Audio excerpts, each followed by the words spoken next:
Hello everyone. आज का जो हमारा वीडियो रहेगा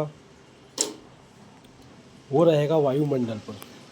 तो चलिए शुरू करते हैं। यदि वायुमंडल का पृथ्वी के वायुमंडल का वीडियो आपने एक बार देख लिया तो इसके बाद आपको अन्य वीडियो देखने की ज़रूरत नहीं पड़ेगी। तो चलिए शुरू करते हैं।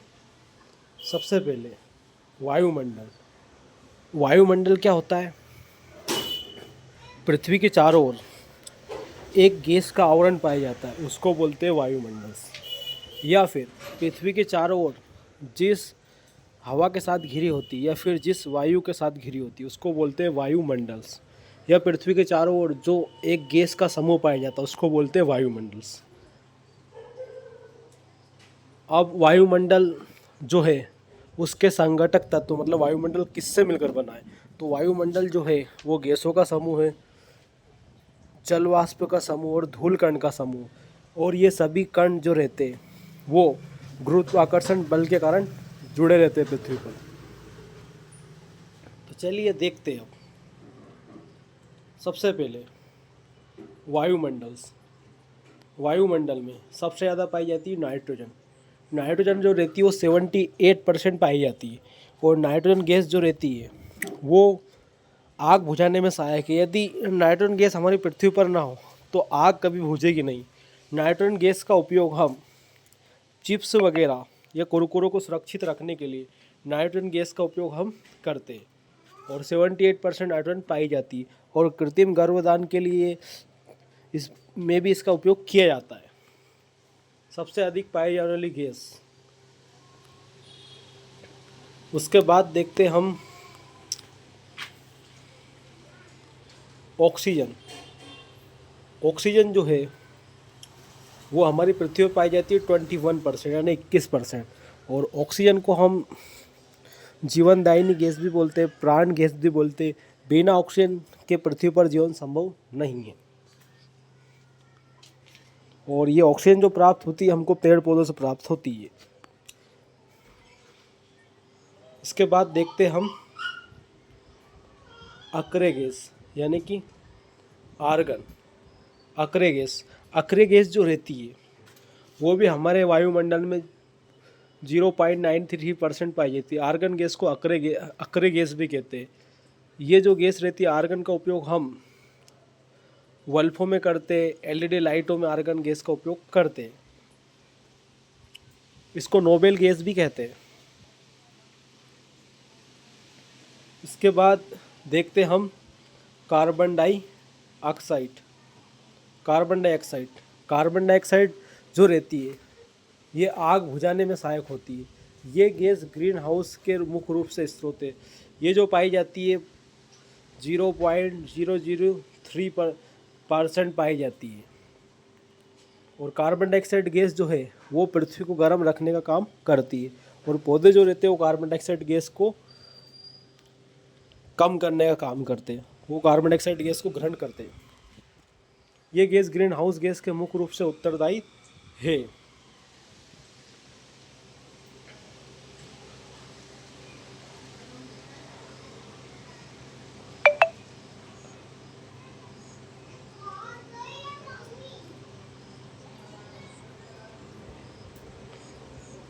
आप देखते हैं वायुमंडल मापन के उपकरण। सबसे पहले देखते हैं बैरोमीटर।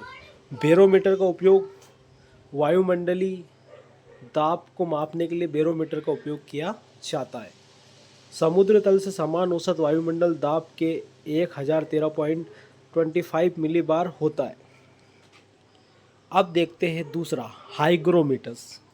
हाइग्रोमीटर जो रहता है वो ये उपकरण वायुमंडल में नमी आर्द्रता को मापने के लिए इसका उपयोग किया जाता है। याद कैसे करेंगे? हाइग्रो यानी हा से हाइड्रोजन, हा से जल। जल जो रहता है वो दो अणु से मिलकर बना होता है H2O से। और जल कैसा रहता है? तरल। तो इसे हम याद कर लेंगे नमी और आर्द्रता से। अब देखते हैं ऊंचाई का प्रभाव और तापमान का घनत्व। सबसे पहले पृथ्वी की सतह से ऊपर जाने पर तापमान घटने से 1 डिग्री सेल्सियस प्रति 165 किलोमीटर दर की वृद्धि होती है।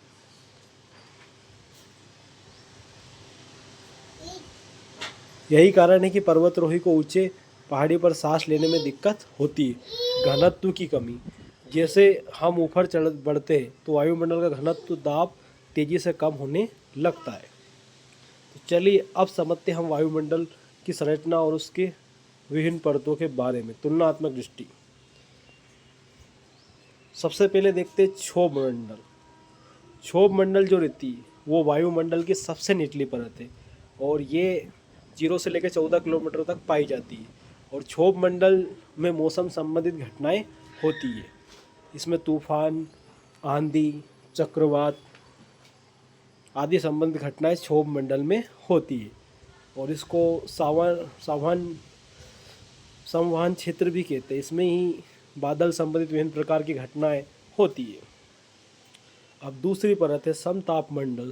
समताप मंडल ये वायुमंडल की दूसरी निचली परत है। ये 18 से लेकर 50 किलोमीटर तक फैली रहती है और इसका ताप हमेशा स्थिर रहता है। समताप यानी कि इसका ताप हमेशा स्थिर रहेगा। और यहाँ पर पाई जाती है ओजोन परत। ओजोन परत यानी जिसका सूत्र है O3। ओजोन परत जो रहती है वो एक प्रकार की पृथ्वी का इसको सुरक्षा कवच भी कहते हैं, क्योंकि ये सूर्य से निकलने वाली हानिकारक किरणों को अवशोषित करती है और उनको पृथ्वी तक पहुंचने से रोकती है। ओजोन परत की खोज की थी डॉप्सन नामक वैज्ञानिक ने। और ओजोन समताप मंडल जो रहता है वो हवाई जहाज उड़ने के लिए उपयुक्त होता है। क्यों होता है?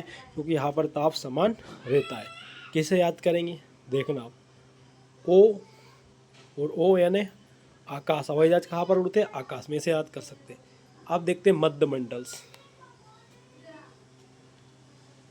यानी कि समताप मंडल और आयरन मंडल के बीच जो मंडल रहता है उसको बोलते हैं मध्य मंडल। ये 80 किलोमीटर तक फैला रहता है। मध्य मंडल जो रहता है सबसे बीच वाली परत है वायुमंडल की और ये सबसे ठंडी परत है। इसमें -100 डिग्री तक सेल्सियस रहता है। और मध्य मंडल में जो उल्का पिंड संबंधित घटनाएं होती है, जो भी तारे वगैरह टूटते हैं यहीं पर वो वायुमंडल से क्रिया कर इनका दहन हो जाता है। अब देखेंगे अगली परत चौथी आयरन मंडल। आयन मंडल जो रहता है वो 400 किलोमीटर तक पाया जाता है आयन मंडल। और इसमें आयनित कण पाए जाते हैं और रेडियो तरंग परावर्तन। आयरन मंडल जो रहता है इसमें आयन मंडल जो रहता है इसमें और रेडियो संबंधित तरंगे पाई जाती है। इसमें ही इलेक्ट्रोविटी कनेक्टिविटी पाई जाती है, रेडियो तरंगे पाई जाती है। मोबाइल के टावर वगैरह की जो संचार उपग्रह इसी में स्थापित किए जाते हैं। और वायुमंडल जो रहता है वो पृथ्वी की सबसे भारी परत है वायुमंडल की और ये अंतरिक्ष के करीब करीब पाई जाती है। यहाँ पर बहुत कम घनत्व होने के कारण यहाँ पर हाइड्रोजन और हीलियम की प्रधानता होती है और यहाँ पर गुरुत्वाकर्षण बल बहुत ही कम पाया जाता है। अब देखते हैं क्षोभ मंडल। क्षोभ मंडल मौसम का घर, सबसे निचली परत, वायुमंडल की सबसे निचली परत है, पृथ्वी के साथ सीधा संपर्क में होती है। इसकी ऊंचाई लगभग 14 किलोमीटर और ध्रुव पर लगभग 8 किलोमीटर, भूमध्य रेखा पर 18 किलोमीटर होती है। ये देखो चित्र यहाँ पर, ये चित्र यहाँ पर क्षोभ मंडल में मौसम संबंधित घटनाएं हो रही है, बिजली चमक रही है, पानी गिर रहा है, मौसम संबंधित घटनाएं, बादल, वर्षा, आंधी, तूफान आदि जैसी मौसम संबंधी घटनाएं क्षोभ मंडल में होती है। अब संवहन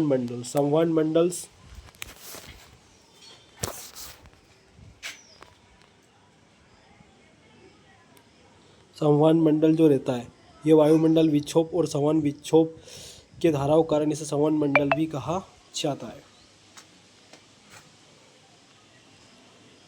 अब अगली परत है उड़ान के लिए आदर्श क्षोभ सीमा पार, यानी कि अगला है टोपोज यानी कि समताप मंडल के बीच की सीमा। हवाई जहाज उड़ने के लिए समताप मंडल सबसे आदर्श माना जाता है क्योंकि यहाँ पर बादल और मौसम संबंधित हलचल नहीं होती इसलिए। ये देखो ये इमेज है यहाँ पर। अब देखते हैं समताप मंडल हमारी पृथ्वी की वायुमंडल की दूसरी सबसे बड़ी सुरक्षा ढाल होती है। ये ओजोन परत यहीं पर पाई जाती है।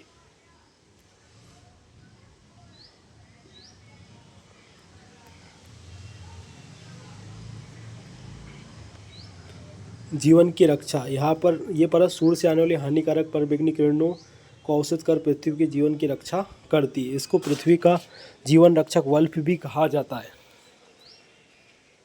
अब देखते हैं मध्यमंडल। ये सबसे बीच की परत है वायुमंडल की, और ये सबसे ठंडी परत भी है और रक्षक भी है। सर्वाधिक ठंडी परत, तापमान -100 डिग्री तक गिर जाता है। उल्का पिंडों का अंत, एंड ऑफ मेटोर्स। अंतरिक्ष में आने वाले उल्का पिंड इसी परत में प्रवेश करते घर्षण के कारण जल जाते। अगला आयन मंडल।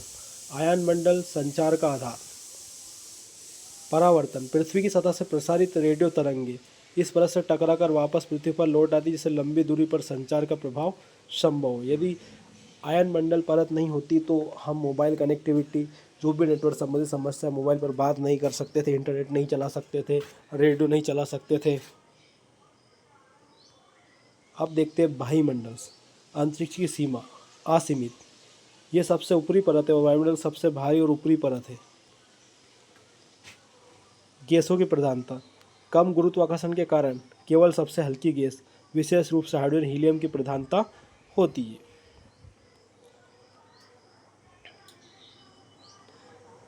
अब वायुमंडल का वास्तुकार गुरुत्वाकर्षण। वायुमंडल अलग अलग परतों में बटा है। इसका मुख्य कारण गुरुत्वाकर्षण है। भारी गैस नाइट्रोजन, ऑक्सीजन और उच्च दबाव की सतह की रहती है और मौसम और जीवन को संभव बनाती है। जैसे जैसे दाब कम होता है, केवल हल्की गैस हाइड्रोजन और हीलियम बाहरी अंतरिक्ष में विलीन होने से बच पाती है। तो यदि मेरा वीडियो आपको वायुमंडल संबंधित अच्छा लगे तो इस चैनल को सब्सक्राइब अवश्य करें और इस वीडियो को शेयर अवश्य करें। Thanks for my video watching. धन्यवाद।